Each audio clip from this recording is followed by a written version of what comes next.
I am so glad you're here. This is Avery After Dark, and I'm your host, Avery Ross, and boy oh boy, do I have an eerie story for you. Have you heard of the Greyman of Pawleys Island? This is one of my all-time favorite hauntings. The Greyman is a ghostly figure that roams the beaches of Pawleys Island, South Carolina, ahead of major storms, and sightings of his ghost go back 200 years. Who is he?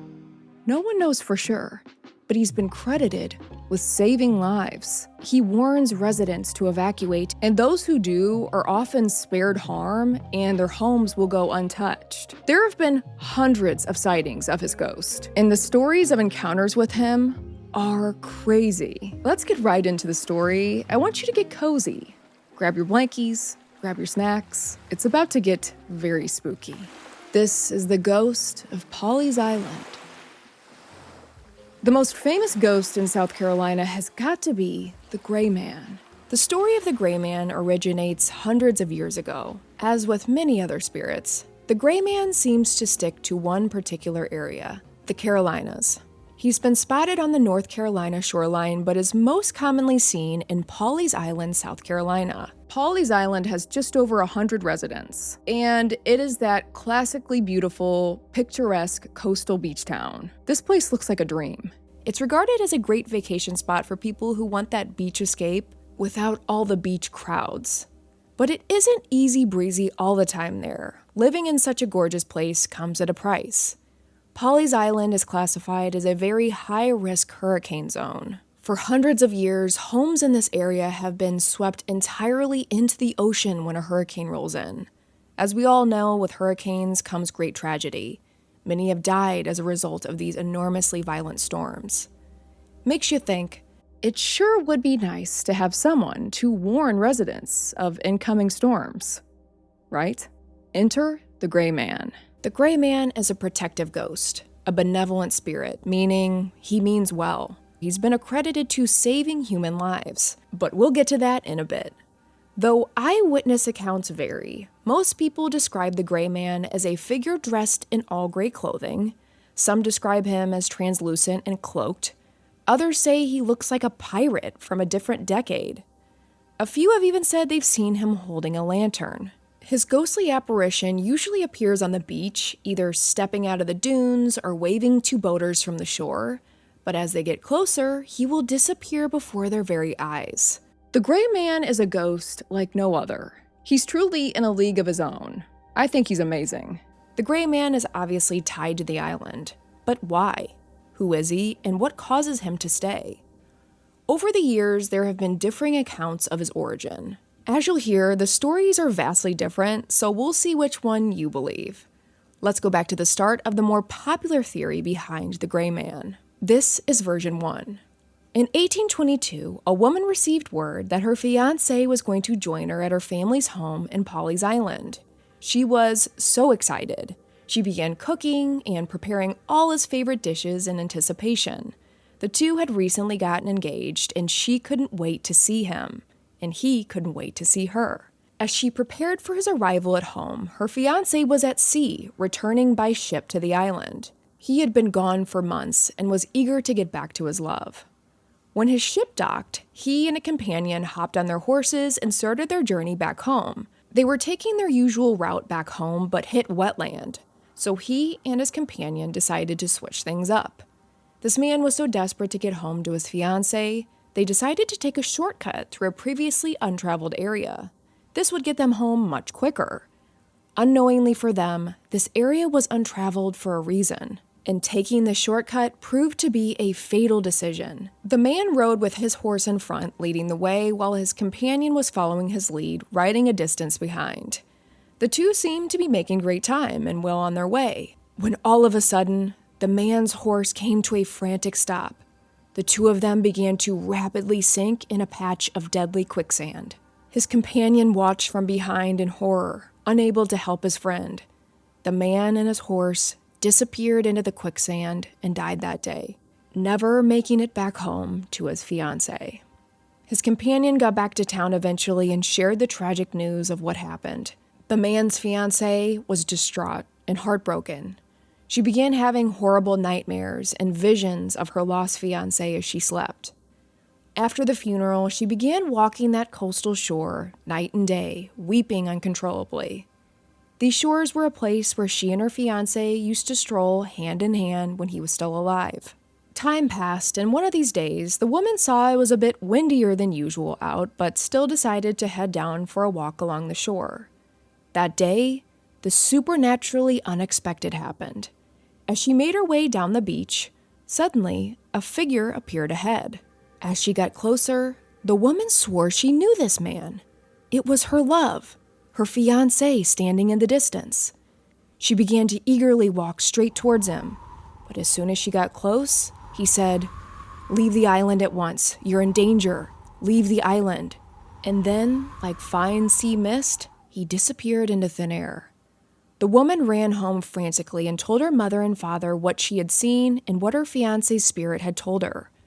Her parents knew that she was sensible, and although the story didn't make much sense, they all packed up their belongings and made plans to leave Polly's Island to stay inland for a while.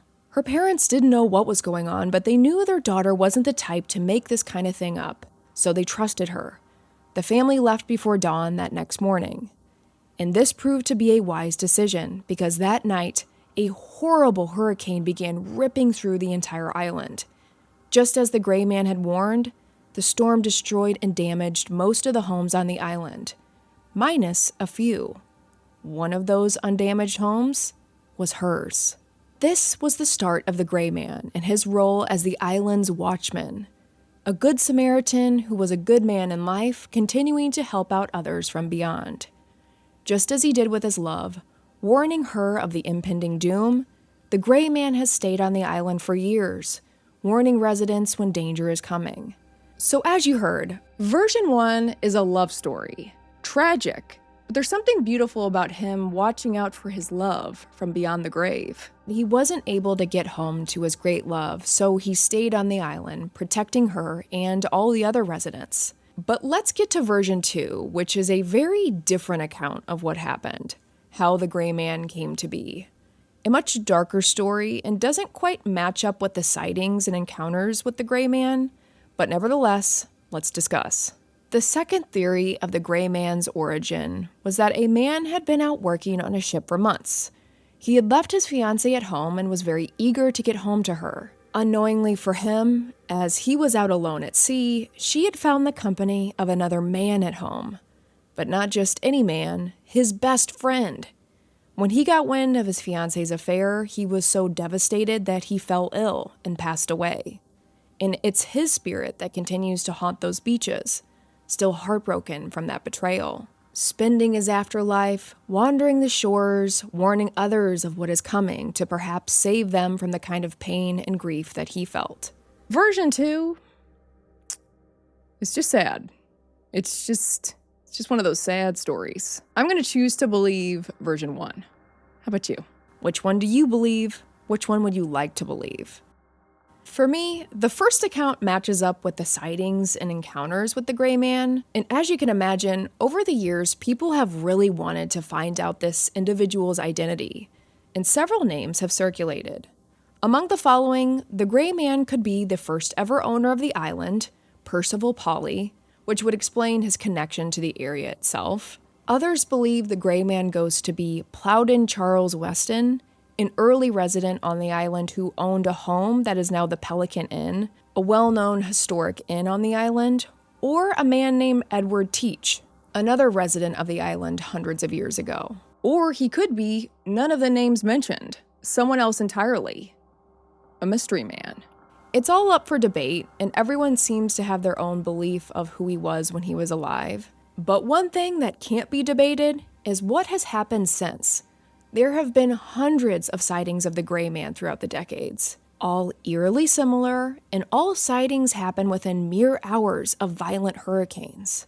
As you can imagine, over the years, word of the Greyman spread throughout the community and began to circulate up through the Carolinas. Who was he? And how does he know when these hurricanes will hit? For a while, it was just folklore, legend, talk. But the story of the Gray Man grew when he was spotted by a well-known woman in town, Miss Eileen Weaver. She was the owner of the Pelican Inn and a very well-respected woman in the community. This is that same inn I mentioned earlier, and it's actually still there today and operates as a historic bed and breakfast. And the inn itself is actually reportedly haunted, but come on, we gotta stay on track here. Eileen said she was looking out onto the water one day when she saw a figure wandering along the shoreline. The longer she tried to figure out who this was, the more she realized this figure wasn't of this world. His gray clothing, the way he moved, this was the Gray Man. After Eileen told others what she saw, people started to think, wait a second, maybe the old ghost story of the Gray Man isn't just folklore. Maybe he's real.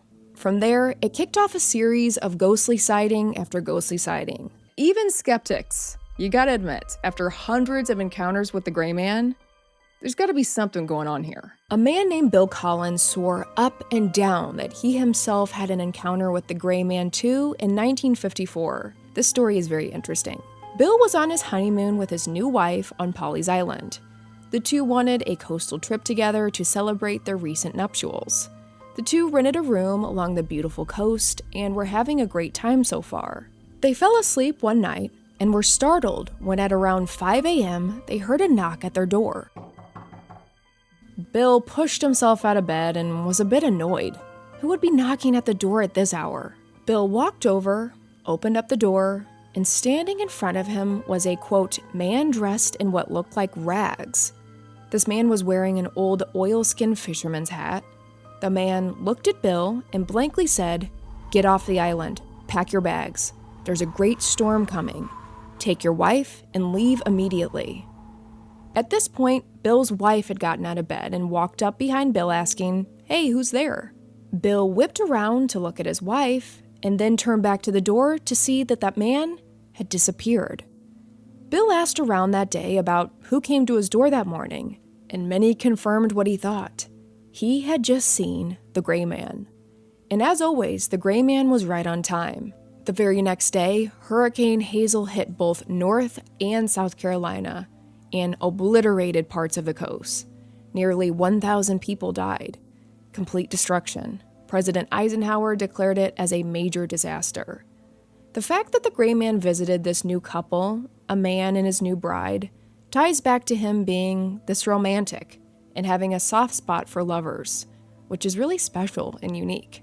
But Bill and his new bride weren't the only ones warned about Hurricane Hazel. It seems like the Gray Man was quite busy in the days leading up to that storm. He also visited another man named Phil. You gotta hear this story. Phil's family owned a beach house on Pawleys Island.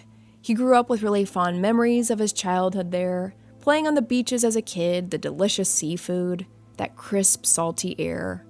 But as it goes, Phil eventually grew up and adulthood brought him away from the island.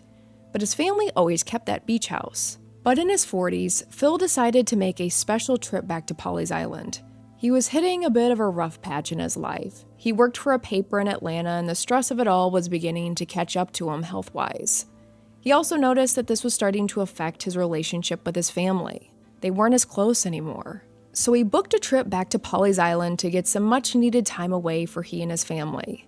His friends were shocked that he chose to go right in the middle of hurricane season, but he knew at that time the beaches would be really quiet and peaceful without all the tourists.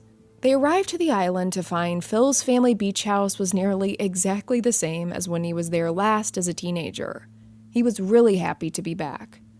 One morning, Phil put on some warm clothes and grabbed a cup of coffee and took a walk down the beach as he did so many times when he was younger. As he made his way down the beach, Phil began reflecting on his life, how quickly the years pass. He had been walking for a while when he noticed that a cold, grayish mist was beginning to blow in from the sea. The weather looked a bit iffy, and it was hurricane season, so maybe it was going to storm soon. He decided to turn around and make his way back. As he did this, he got this really strange feeling that he now wasn't alone on the beach. He looked over his shoulder and saw a figure in the distance, walking straight towards him. The figure, a man of medium build, was walking right along the shore with a very determined glide. Maybe someone else was on the beach after all. He kept walking, and a few paces later, looked over his shoulder again. He saw this shadowy figure was now gaining on him. He was getting much closer to Phil, walking at that same quick pace. The figure looked to be dressed in gray with his arms swinging at his sides. At this point, Phil's more than a little freaked out and was beginning to feel really nervous. Who was this? Was it a jogger? Someone coming to mug him? Phil worked and lived in Atlanta and covered crime quite a bit in the paper, so he wasn't new to the seedier side of folks. He kept walking, picking up his pace, but every time he whipped around, this figure seemed to be closer and closer. The quicker he walked, the quicker the man in gray followed. Phil wonders, should I run? No, I'm gonna say something to this guy. So as Phil whips around to confront this man, he sees the figure has now stopped on top of a sand dune a few paces back and was now looking out onto the sea. And before Phil could say or do anything, the man slowly turned, looked at him, and then disappeared into the mist. Phil was in complete shock and couldn't believe what he had just seen. Where did this man go? Phil ran back up to the sand dunes to look around for any sign of the figure, but didn't see anything. And then suddenly, a chill ran up his spine as he looked down at the sand to see only one set of footprints, his own. Phil got home and told his family about what had happened, and as he did, a horrible thunderstorm rolled into the island, knocking out the power. The family ran and got candles as Phil explained more about what he saw. Being a resident of Pawleys Island when he was younger, Phil knew all about the rumblings of the Greyman and knew it was more likely you'd see him during the hurricane months. Phil always thought the story was a local legend, a good campfire story, but didn't put much stock into it until now. His young kids jumped up and down, yelling, "Dad, tell us the story of the Greyman." He hadn't seen them that excited in a while. And as the family sat around together, Phil told them the story.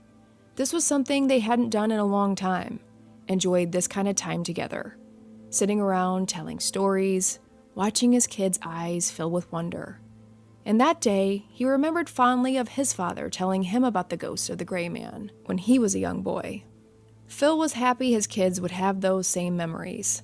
These were the really sweet moments he had missed spending with his family. The story of the Greyman brought his family back together in a way.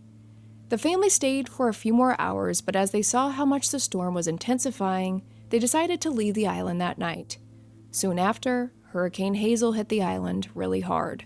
After the hurricane, Phil returned, afraid to see what the storm had done to his childhood beach home. And he was amazed. It was completely untouched. While other homes within yards had been destroyed, washed to sea, Phil's home stood fine. Phil remembered the last part of the Greyman legend, that no harm comes to those who see him and heed his warning. During that hurricane, as I mentioned, many houses were swept to sea. It was reported that 80% of oceanfront homes were nothing but piles of bricks and wood after that hurricane hit. But notably, those who encountered the Greyman's ghost and got off the island had their homes spared, which is incredible and coincidental, if you believe in coincidences. I don't. And for Phil, after his encounter with the Greyman, he changed his life. He said he made more time for his family and made it a point to visit Pawley Island for 2 weeks out of every year with his wife and kids. And during every one of his visits, he would get up at sunrise, walk over to the dunes, and look for his friend who had saved his life. So stories like Phil's circulated for years, more and more folks claiming that they saw the ghost of the Greyman. But it wasn't until a couple named Jim and Clara Moore went on the famous TV show Unsolved Mysteries that the story of the Greyman was heard around the world. Jim and Clara claimed that they saw the Greyman and he saved their lives as well. On September 19th, 1989, Jim and Clara were walking down the beach one day when they spotted something unusual in the distance. A ghostly figure suddenly appeared and then quickly disappeared. Jim said, quote, "He was coming directly towards us. When I got within speaking distance, I raised my hand to say hi or beautiful evening, and he disappeared." Jim and Clara didn't need to see anything else. They got the message. A bad storm was coming. The couple went home, immediately packed up, and got off the island as quickly as possible. In the days following, Hurricane Hugo blew through the island, leaving destruction in its wake. Over 50 people died, over 100 homes were wiped out. One row of 11 oceanfront homes were wiped out in a blink. 140-mile-per-hour winds ravaged through, and hundreds of thousands were injured or impacted by the storm.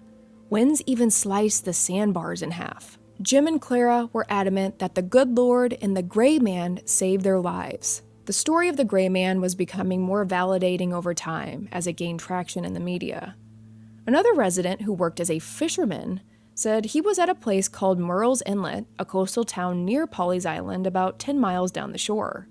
He said he'd been out on the boat all day when he looked over and saw a man standing alone on the shore, just waving at him. He wasn't finished for the day, he was about to do another sweep for oysters, but couldn't shake the feeling that he needed to head over and see what was going on. As he got closer, he saw the man was dressed in all gray clothing and realized he wasn't just waving, he was signaling for him to stop.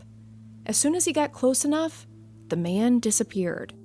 The fisherman believes the Greyman appeared to get him off the water and out of harm's way, and the fisherman decided to call it quits for the day. A smart choice because within a few hours, a really heavy thunderstorm rolled over the area with, quote, lashing rain and heavy winds. Who knows what would have happened if the Greyman wouldn't have appeared? Is it possible he sensed something tragic coming for the fisherman if he stayed out on that boat for the night and did his best to warn him? Many believe so. Now let's get to September 13th, 2018, because this is when the Greyman went from being the most famous ghost in the area to a TV and internet star. Yes, you heard me right. The Greyman was caught on surveillance footage. During the middle of the night at the Avalon Fishing Pier in North Carolina, a surveillance camera sits shooting out onto the water and piers. The area had been evacuated. It sits deserted as talk of the incoming storm has terrified everyone. Winds blowing, and Avalon's CCTV camera catches something on its webcam. And in the darkness, you can see a ghostly figure make its way across the boardwalk. It's so spooky. And if you want to see that video footage, I've linked it in the show notes. Once footage of the CCTV began to circulate, everyone knew this was the Greyman, doing what he has done for years, warning residents that a storm is coming, get off the island. And as you can guess, that very next day, September 14th, Hurricane Florence hits land at Wrightsville Beach in North Carolina, and the terror begins. The sea swells and the wind is reaching speeds of 150 miles per hour. The communities were ravaged. 53 people died. Many others would end up injured. But in total, Hurricane Florence cost nearly $25 billion in damages. Horrifying. But what's really special about the story of the Greyman is the appreciation and trust that residents have with him. It's not uncommon to hear, "The Greyman saved us," like I knew he would. The Greyman is different from other spirits in that so many have faith in him more than the news, more than the Weather Channel. They trust him to alert when danger is coming. His presence is protective, like a watchman, looking over his community. He has appeared before some of the most horrific, deadly storms in history. Folks around the world feel that the Greyman is needed and they want him to continue sticking around. Locals say that when someone sees him, they will share with others, and it gives people an idea of what kind of storm is coming. AKA, if anyone sees the Greyman, best to be safe and get off the island. And legend says if you see the Greyman and you dismiss his visit, well, your house will end up destroyed. Many homeowners wish to see him before a storm, not only as a sign to evacuate the island, but because where he is seen is usually a property that is spared from the worst of the damage while surrounding homes are destroyed or just washed away. The ghost of the Greyman is regarded as a hero, saving lives. He is a purposeful presence here on Earth. The Greyman is only here to help, not harm, and seems to only appear when people need him most.